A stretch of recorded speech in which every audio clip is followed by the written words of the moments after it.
नमस्कार दोस्तों, राधे राधे, जय श्री कृष्णा, हर हर महादेव। आज हम सुनने जा रहे हैं श्रावण माह महात्म्य अध्याय 10। श्रावण मास में शनिवार को किए जाने वाले कृत्यों का वर्णन। ईश्वर बोले, हे संत कुमार, अब मैं आपसे शनिवार व्रत की विधि का वर्णन करूंगा, जिसका अनुष्ठान करने से मंदत्व नहीं होता है। श्रावण मास में शनिवार के दिन नरसिंह, शनि तथा अंजनी पुत्र हनुमान, इन तीनों देवताओं का पूजन करना चाहिए। दीवार पर अथवा स्तंभ पर नरसिंह की सुंदर प्रतिमा बनाकर हल्दी युक्त चंदन से और नीले, लाल तथा पीले सुंदर पुष्पों से लक्ष्मी सहित जगतपति नरसिंह का भली भांति पूजन करके उन्हें खिचड़ी का नैवेद्य तथा कुंजर नामक शाक का भोग अर्पण करना चाहिए। उसी को स्वयं भी खाना चाहिए और ब्राह्मणों को भी खिलाना चाहिए। तिल का तेल तथा घृत स्नान भगवान नरसिंह को प्रिय है। शनिवार के दिन तिल सभी कार्यों के लिए प्रशस्त है। शनिवार के दिन तिल के तेल से ब्राह्मणों तथा सुवासिनी स्त्रियों को उपटन लगाना चाहिए तथा कुटुंब सहित स्वयं भी संपूर्ण शरीर में तेल लगाकर स्नान करना चाहिए तथा उड़द का भोजन ग्रहण करना चाहिए। इससे भगवान नरसिंह प्रसन्न होते हैं। इस प्रकार श्रावण मास में चारों शनिवार में इस व्रत को करना चाहिए। जो ऐसा करता है उसके घर में स्थिर लक्ष्मी का वास रहता है और धन धान्य की समृद्धि होती है। पुत्रहीन व्यक्ति पुत्रवाला हो जाता है और इस लोक में सुख भोग कर अंत में वैकुंठ धाम प्राप्त करता है। नरसिंह की कृपा से मनुष्यों की चारों दिशाओं में व्याप्त रहने वाली उत्तम कीर्ति होती है। हे सौम्य, मैंने आपसे नरसिंह का यह उत्तम व्रत कहा है। हे सनत कुमार, अब शनि की प्रसन्नता के लिए जो करना चाहिए उसे सुनिए। एक लंगड़े ब्राह्मण और उसके अभाव में किसी ब्राह्मण के शरीर में तिल का तेल लगाकर उसे उष्ण जल से स्नान कराना चाहिए और श्रद्धा पूर्वक नरसिंह के लिए बताए गए अन्न अर्थात खिचड़ी उसे खिलानी चाहिए। उसके बाद तेल, लोहा, काला तिल, काली उड़द, काला कंबल प्रदान करना चाहिए। उसके बाद व्रती यह कहे कि मैंने यह सब शनि की प्रसन्नता के लिए किया है, शनिदेव मुझ पर प्रसन्न हो। उसके बाद तिल के तेल से शनि का अभिषेक कराना चाहिए। उनके पूजन में तिल तथा उड़द के अक्षत चावल प्रशस्त माने गए हैं। हे मुनि, अब मैं शनि का ध्यान बताऊंगा, आप ध्यान पूर्वक सुनिए।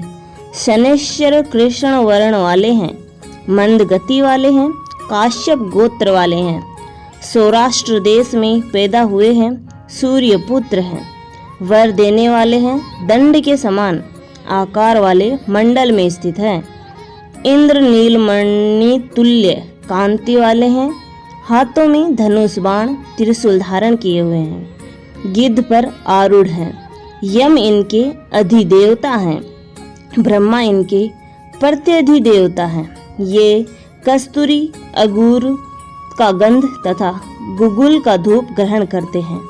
इन्हें खिचड़ी प्रिय है। इस प्रकार ध्यान की विधि कही गई है। इनके पूजन के लिए लोहमयी सुंदर प्रतिमा बनानी चाहिए। हे द्विज श्रेष्ठ, इनके निमित्त की गई पूजा में कृष्ण अर्थात काली वस्तु का दान करना चाहिए। ब्राह्मण को काले रंग के 2 वस्त्र देने चाहिए और काले बछड़े सहित काली गौ प्रदान करनी चाहिए। विधि पूर्वक पूजा करके इस प्रकार प्रार्थना तथा स्तुति करनी चाहिए। आराधना से संतुष्ट होकर जिन्होंने नष्ट राज्य वाले राजा नील को उनका महान राज्य पुनः प्रदान कर दिया, वे शनिदेव मुझ पर प्रसन्न हों। नील अंजन के समान वर्ण वाले मंद गति से चलने वाले और छाया देवी तथा सूर्य से उत्पन्न होने वाले उन शनैश्वर को मैं नमस्कार करता हूँ। मंडल के कोण में स्थित आपको नमस्कार है। पिंगल नाम वाले आप शनि को नमस्कार है। हे देवेश, मुझ दीन तथा शरणागत पर कृपा कीजिए। इस प्रकार स्तुति के द्वारा प्रार्थना करके बाहर बाहर प्रणाम करना चाहिए। तीनों वर्णों ब्राह्मण, क्षत्रिय, वैश्य के लिए शनि के पूजन में शनो देवी इस वैदिक मंत्र का प्रयोग बताया गया है और शूद्रों के लिए पूजन में नाम मात्र का प्रयोग बताया गया है। जो व्यक्ति ददचित होकर इस विधि से शनि देव का पूजन करेगा उसे स्वप्न में भी शनि का भय नहीं रहेगा। हे विप्र, जो मनुष्य श्रावण मास में प्रत्येक शनिवार के दिन भक्ति पूर्वक इस विधि से इस व्रत को करेंगे उन्हें शनैश्वर के द्वारा लेस मात्र भी कष्ट नहीं होगा। जन्म राशि से पहले, दूसरे, चौथे, पांचवें, सातवें, आठवें, नौवें तथा 12वें स्थान में स्थित शनि सदा कष्ट पहुंचाता है। शनि की शांति के लिए समाग्नि इस मंत्र का जप करना बताया गया है। उसकी प्रसन्नता के लिए इंद्र नीलमणि का दान करना चाहिए। हे सनत कुमार, इसके बाद अब मैं हनुमान जी की प्रसन्नता के लिए विधि का वर्णन करूंगा। शनिवार के बाद हनुमान जी की प्रसन्नता के लिए श्रावण मास में शनिवार को रुद्र मंत्र के द्वारा तेल से उनका अभिषेक करना चाहिए। तेल में मिश्रित सिंदूर का लेप उन्हें समर्पित करना चाहिए। जपा कुसुम की मालाओं से, आक दतूर की मालाओं से, मंदार पुष्प की मालाओं से, बटक बड़ का पेड़ के नैवेद्य से तथा अन्य उपचारों से भी यथा विधि अपनी सामर्थ्य अनुसार श्रद्धा भक्ति से युक्त होकर अंजनी पुत्र हनुमान जी की पूजा करनी चाहिए। इसके बाद बुद्धिमान को चाहिए कि हनुमान जी की प्रसन्नता के लिए उनके 12 नामों का जप करें। हनुमान, अंजनी सुनु, वायुपुत्र, महाबल, रामेष्ठ, फाल्गुन सखा, पिग्गाक्ष, अमित विक्रम, उद्धदिक्रमण, सीता शोक विनाशक, लक्ष्मण प्राणदाता और 10 ग्रीव पर हदा, ये 12 नाम है। जो मनुष्य प्रातः काल उठाकर इन 12 नामों को पढ़ता है उसका अमंगल नहीं होता और उसे सभी संपदा सुलभ प्राप्त हो जाती है। इस प्रकार श्रावण मास में शनिवार के दिन वायुपुत्र हनुमान जी की आराधना करके मनुष्य वज्र तुल्य शरीर वाला, निरोग तथा बलवान हो जाता है।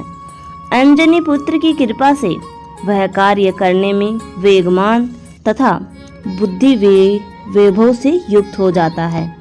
उसके बाद शत्रु नष्ट हो जाते हैं, मित्रों की वृद्धि होती है, वह वीर्यशाली तथा कीर्तिमान हो जाता है। यदि साधक हनुमान जी के मंदिर हनुमत कवच का पाठ करे तो वह अणिमा आदि 8 सिद्धियों का स्वामित्व प्राप्त कर लेता है और यक्ष, राक्षस तथा वेताल उसे देखते ही कंपित तथा भयभीत होकर वेग पूर्वक 10 दिशाओं में भाग जाते हैं। हे सत्तम, शनिवार के दिन पीपल के वृक्ष का आलिंगन तथा पूजन करना चाहिए। शनिवार को छोड़कर अन्य किसी दिन पीपल के वृक्ष का स्पर्श नहीं करना चाहिए। शनिवार के दिन उसका आलिंगन सभी संपदाओं को प्राप्त कराने वाला होता है। प्रत्येक मास में 7 वारों में पीपल का पूजन फलदायक है, किंतु श्रावण में यह पूजन अधिक फलप्रद है। इस प्रकार श्री स्कंद पुराण के अंतर्गत ईश्वर सनत कुमार संवाद में श्रावण मास महात्म्य में शनैश्वर नरसिंह हनुमत पूजनादि शनैश्वर कृत्य कथन नामक 10वां अध्याय पूर्ण हुआ। धन्यवाद दोस्तों, यहाँ तक बने रहने के लिए। आशा करती हूँ आपको मेरी दी हुई जानकारी पसंद आती होगी। ऐसी ही जानकारी प्राप्त करने के लिए आप हमारे चैनल को लाइक, शेयर एंड सब्सक्राइब करना ना भूलें और कमेंट में राधे राधे हर हर महादेव जरूर लिखें। धन्यवाद।